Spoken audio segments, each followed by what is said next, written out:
Until 3, you're listening to Peter Bell on 6PR, the voice of Perth.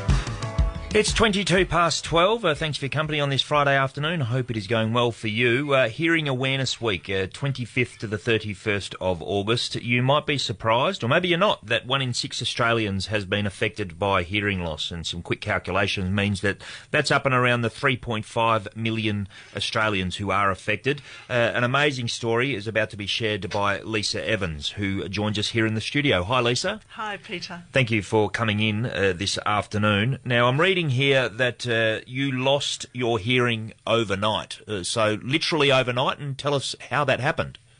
I woke up one morning, fell to the ground, the room was spinning with really severe vertigo, just couldn't even lift my head off the ground, and all I could hear was the noise that you can hear when you listen to a shell. You know, that was all, nothing else. So it was pretty scary. I knew something was happening, but I had no idea what. And after a lot of tests, it turned out that a virus had just wiped out most of my hearing in an instant. And ever since then, life has really never been the same. Is that virus, does it affect quite a few people, or is it very rare? Can you tell us about that?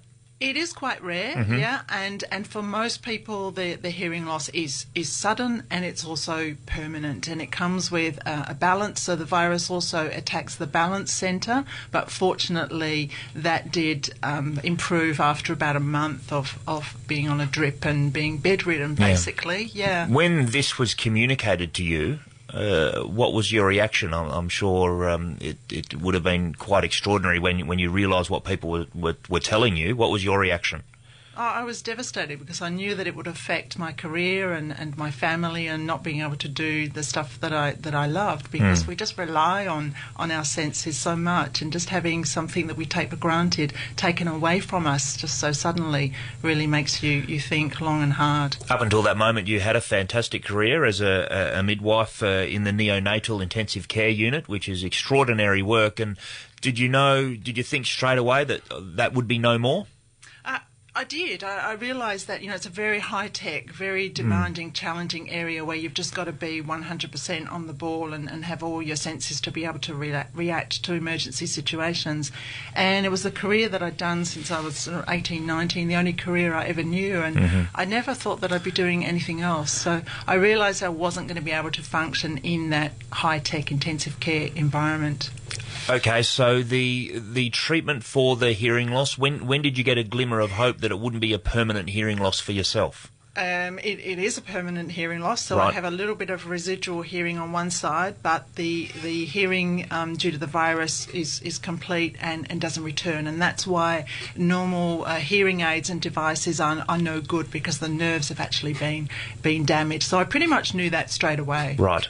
Now, I understand that it was almost like a chance meeting with an ear, nose and throat specialist that helped you. Yeah, so I heard about Professor Rajan's work, and I thought I'd give him a call and have a chat to him about my story, and I went and met him and told him what had happened to me, and he invited me to be part of his research trial here in Perth. And what did that entail, Lisa? So I got a wonderful gift of a cochlear implant as part of the research trial, and that was 7 years ago now, and that was the beginning of my long journey in rehabilitation, because the device is not plug and play.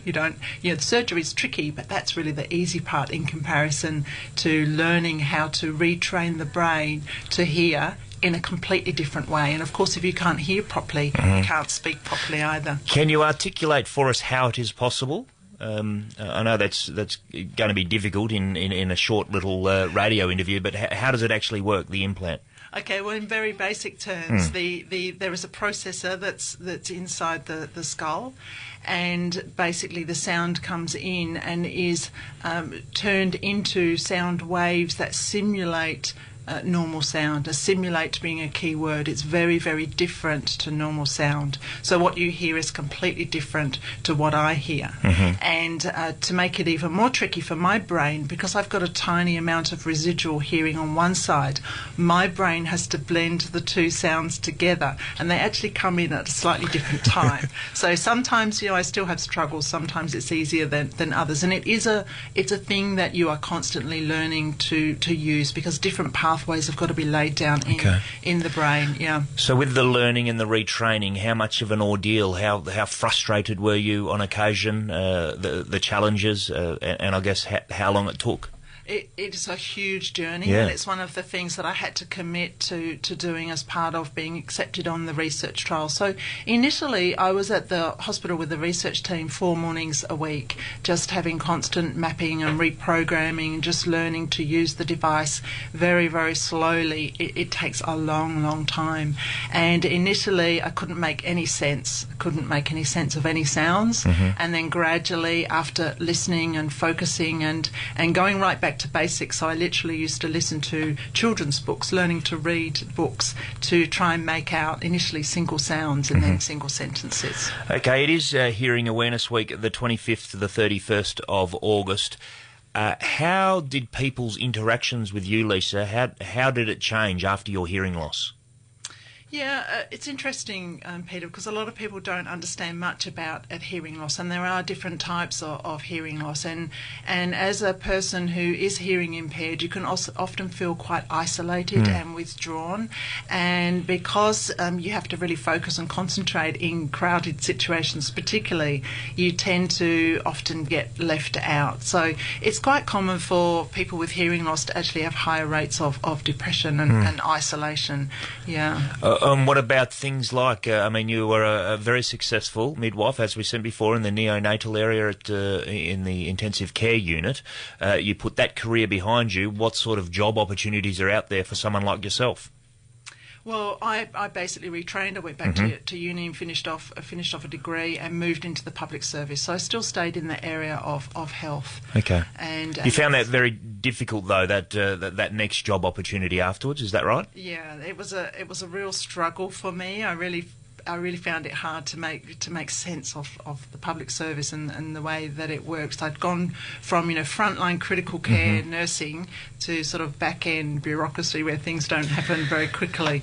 So that wasn't for you, and this is where the story becomes even more amazing for someone who had endured overnight hearing loss and then had reprogrammed and relearnt, which is amazing. You decided that you would become involved with public speaking, which is extraordinary, but that's your passion now. Tell us about that journey. It is. So as part of my rehabilitation, I was doing a lot of speaking, I was doing a lot of listening, and I was doing a lot of, sounding out words and just getting used to communicating again. So I decided the next step was building my confidence. So I joined Toastmasters, which is a not-for-profit organisation that helps people with public speaking and leadership and building confidence.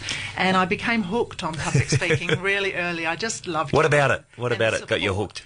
I enjoyed the support of my fellow Toastmasters and just having that opportunity to stand up in front of other people and share your messages and stories. So I became hooked really early, and I went on to win many, many awards and competitions, and I just really love that ability to speak and to share a message. And now as a public speaking coach and storyteller, I now empower others to use their voice as a powerful tool to share their messages. We spoke about this a little bit yesterday. We had another guest on who was talking about public speaking and stand-up comedy and storytelling and the like.